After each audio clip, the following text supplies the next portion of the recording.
Hello friends, जय Jagannath. Welcome to my channel. आज आसतु बनैबा गुपचुप पाई आलू चकड़ा और खटा पानी। तो प्रथम मुझे देखो मटर नहीं जाइए, जोटा कि मुझे कल रात बतुरई देती।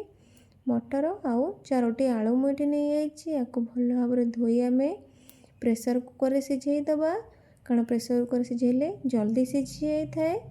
तो ये आलू को दुई दुई फल काटी देखु आ सिझेला अल्प टिके लुण देले भी भल सिझी थाए। तापर तेंतुली खटा को मुझे पानी रे बतुरई देछि। एबे देखंतु आलू और मटर सिझीगला। मुझे मटरटा को टिके अधिक सिझे देछि, कारण अधिक सिझेले चकलाटा भल होता है।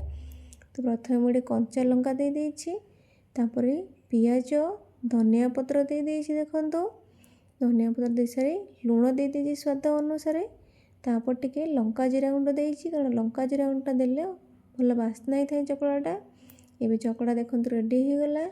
तेंतुली खटा को आम भल भाव चकड़ी ताकू पानी देदबा। देखो तापर लुण देदबा, तापर टिके कला लुण देदबा, लंका जीरा गुंड टिके देदबा, धनिया पत्र देदबा, अल्प टिके कंचा लंका देदबा, आउ टिके पियाज देदबा। लास्ट रे लेंबू फाड़ा चिपुड़ी दबा। देखिए बहुत ही टेस्ट लगे।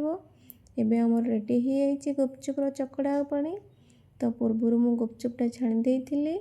देखंतु वर्तमान रेडी हो जाइए गुपचुप। थोड़ा ट्राए करंतु, देखिए बहुत ही भल लगे। रहिली। जय जगन्नाथ।